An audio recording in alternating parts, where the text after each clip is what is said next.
Нэг хаш их амраа. Тэний хөлдөө тавьчих.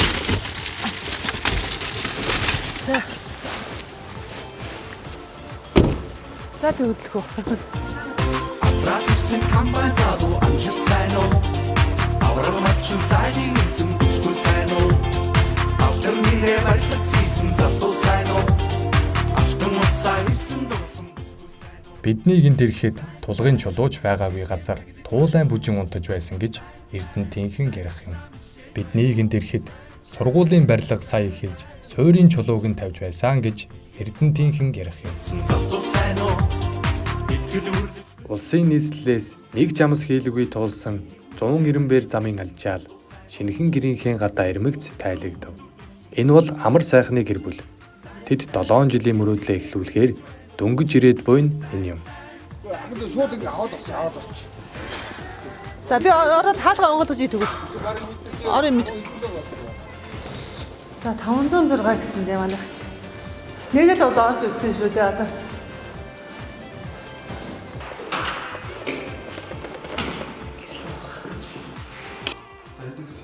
Дөрөв хүүхэдтэй. Дөрөв охинтой 3 том маань хотод үлдэж байгаа. Багаагаа аваад ирж байгаа. Бид гэгээ тасрахтай зэрэгцэн ирж тэдний дөхнөж амжаагүй байранд нь хэдийн танил мэд хэсэгхэн ярилцаад өнөөдрийг өндөрлүүлв. Учир нь маргааш өглөө гэрийн эзэгтэй зорьсон ажилтай.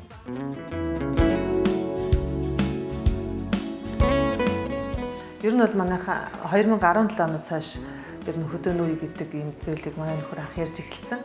Ягаад хөдөө нүүхээ гэхэлэр ер нь манай хүн бол анх суусан цагаас эхлээд нөгөө фермийн аж ахуйн мөрөөдөлтэй одоо залуу байхдаа фермийн аж ахуй байгуулна гэж хоёулаа хинтээд байж байхдаа нөгөө газар хүртэл аваад хоёулаа өөрөө фермийн сургалтанд хүртэл сууж ирсэн байхгүй. За мэдээж бас Хинтээ аймгийн Бэндэр сумжи миний одоо төрсөн нутаг юм чинь одоо ингээд мэдээж байгаль цагаагаар бол яг адилхан манай энэ Эрдэнэтэй бол яг адилхан байгаа. Төмөр зам айгу байгаа байсан бол магадгүй тийшээ явах талаараас бодох байсан байхаа гэж бодож байна. Богоноор л Улаанбаатар хүртэл ирж чичээд байна даа гэж бодож байгаа шүү дээ. За бага охины хувьд гэвэл яг одоо 3 дугаар анги.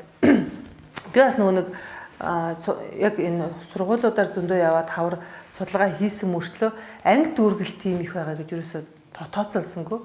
Тэгсэн чинь харин нөгөө сургуулиуд нь бүр ингээд пик яг одоо манай гэрийн ойролцоо байдаг 2 дунд сургууль байгаа байхгүй. Хоёулаа бүр ингээд 50 хүүхдийн бүр 55 хүүхдийн дүүргэлттэй гээд. Тэгээ одоо сургуулийн байдал жоохон асуудалтай л байна.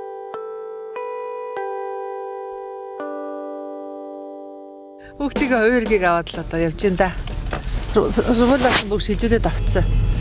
Тэгээ одоо энэ манай сургуультай гэртээ хамгийн ойрхон энэ 4-р сургууль, 5-р сургууль гэсэн баха. Одоо хайнда сургуулаа.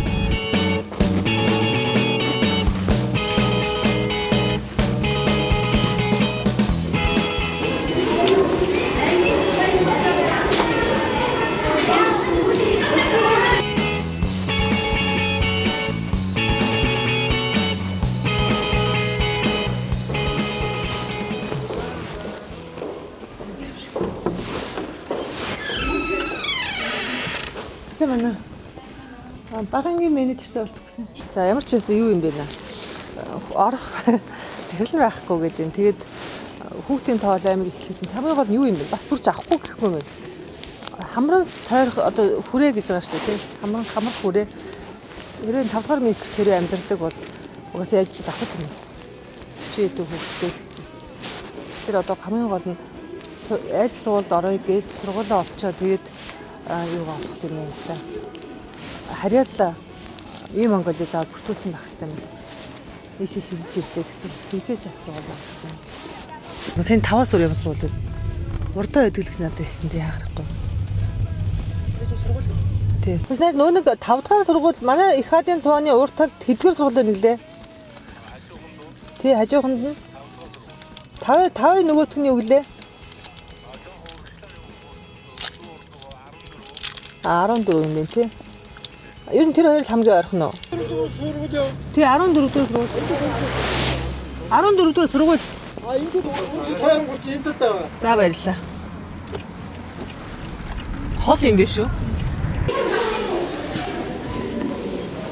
За юу болоо? Менежер бас байдаггүй. Одоо ямар ч хувийн эргээр таньдаг хүнтэй ягаад үлдээчлээ. Бидний очисон сургууль бүр 40-50 хүүхдийн дүүргэлттэй байлаа. Энэ асуудлын талаар бид зохих мэрэгчлэтнээс тодруулга авахар шийдсэн юм.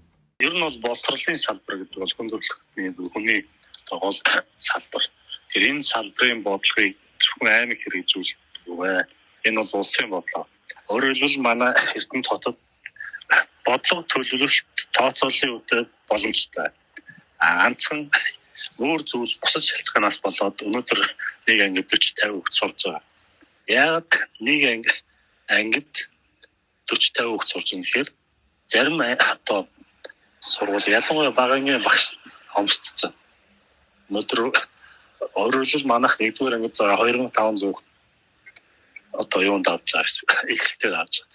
За энэ 2500 хүүхдийн илсэлтээр авахын тулд 1-р ангийн хүүхдийг 30 хүүхдтэй бооход биднэрт 83 анги хэрэгтэй. 83 анги гаргаж 83 багш хэрэгтэй байхгүй. За ер нь бол нэг 25-6 он гэхэд бол бид нар 500 хүүхдийн хүчин чадалтай 250 хүүхдийн сургуулийг ашиглалтанд оруулна. 960-тай 3 сургуулийг ашиглана.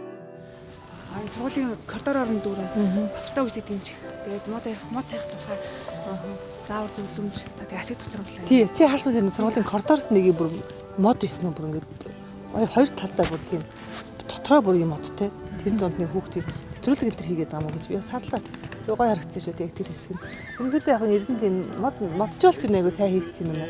Ер нь гэрэл годомж гэдэг ер нь тэр талаас айгу сайн. Түүнийг л аваад хөгжиж явж байгаа хот болохоор тийм гоё бас эрүүл агаартай. За тэгээ бас ногоон болтыг юм зорж байгаа. Тийм үү. Энд бол мод сайн хэрэгжижлэг байгаа газар юм байна да. Миний тавын давуу тал гэж харж байна. Тий, давуу тал байлгүй хаа. Энд жил одоо миний нөгөө нэг хотоос гараад байгаа шалтгаан ч бас ингэ гоё эрүүл агаар тий байгаль экологид ойрхон амьдрах гэж л одоо амьдаа наашаа гарч ирж байгаа юм шүү дээ тий. Тэгэхээр энэ ч бас амар том давуу тал болж байгаа.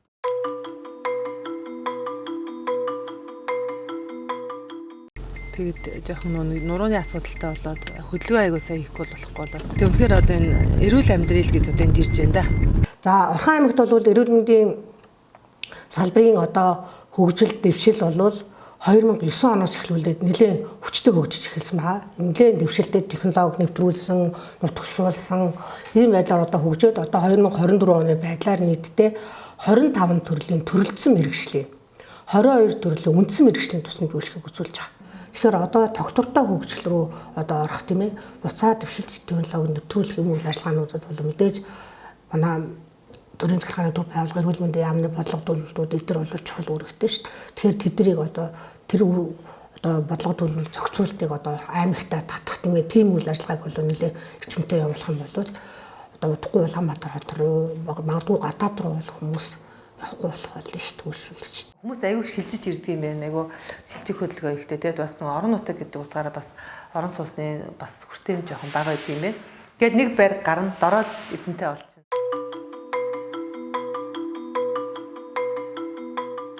2021 оны 5 сарын 21-нд Эрдэнэт дот руу нүүж ирэх шийдвэр гаргаад тэгээ гэр бүлийнхээ хамтаар Эрдэнэтэд амьдрья. Хоёулаа энэ орон нутагт нэг амьдраад үзье. Орон нутгийн бас хүмүүс яаж авах амьдрал яаж вэ? Тэнд бас биднээсийн хэрэгцээ оролцоо тус тийм байгаа болов уу гэж одоо бид нар бас гэр бүлээрээ 21 онд наашаа шилжиж ирсэн байгаа. 21 онд ирэхэд бол яг Эрдэнэт хотын маань яг эд хөгжилт барилгажилт нь бол нэлээд их өрнөн байсан. За ирээд бас амьдрах гад бас нэлээд том байруудаар уулзсан бол зарим нэг байрууд нь бол яг ипотекийн зээлийнхаа нөхцөлийг бол хангаагүйсэн бол яг энэ манай энэ амьдарч байгаа байр бол ипотекийн зээлээ хангаад бид яг 8% зээл дээр бол анх яг хэрэгжээд яг тухайн үед нөгөө нэг ипотекийн зээл нь бас 6% шилжих нөхцөл байдал мөн дээр нь бас хөдөө орон нутг руу нөгөө шилжиж ирсэн залуу гэр бүлүүд дэмжих хөтөлбөрүүд бас яг хэрэгжиж эхэлжсэн их онцлог их давуу тал болоо бид нар ч гэсэн аяг их аж ахуй амьдрал эхэлж байгаа их тушиг их нэмэр болсон шүү. Яг бид нэг ярьсан зэлгээл 190 тойлоо баахан саталгаа хийж яжгаад хоёул нэг санаатаагаар юу гэж ярьсан гэхэлээр хот мөртлөө хотын проблемгүй хөдөө мөртлөө хөдөөгийн проблемгүй газар яг Эрдэнэт юм байна гэдээ хоёулаа аягүй санаа нийлсэн тэр тал дээр.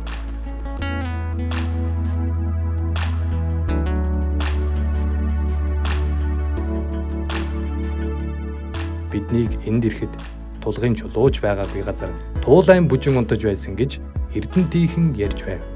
Гэтэл биднийг эндээс явхад дэвшил зүтгэж эхэлсэн тэр дээг буйдхан ах уу хөгжил түүчээлэх их хот болохоор хөдөлмөрлөж байна гэж Эрдэнтийнхэн ярьсаар бидний бүдлээ.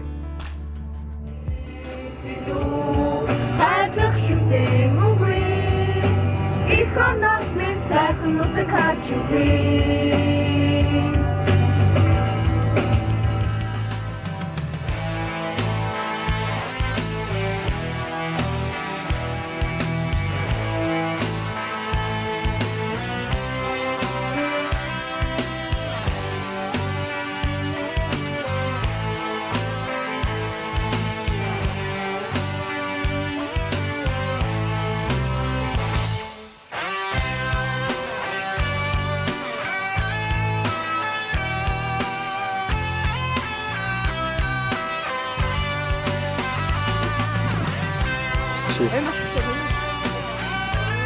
А ингэж чи чи чи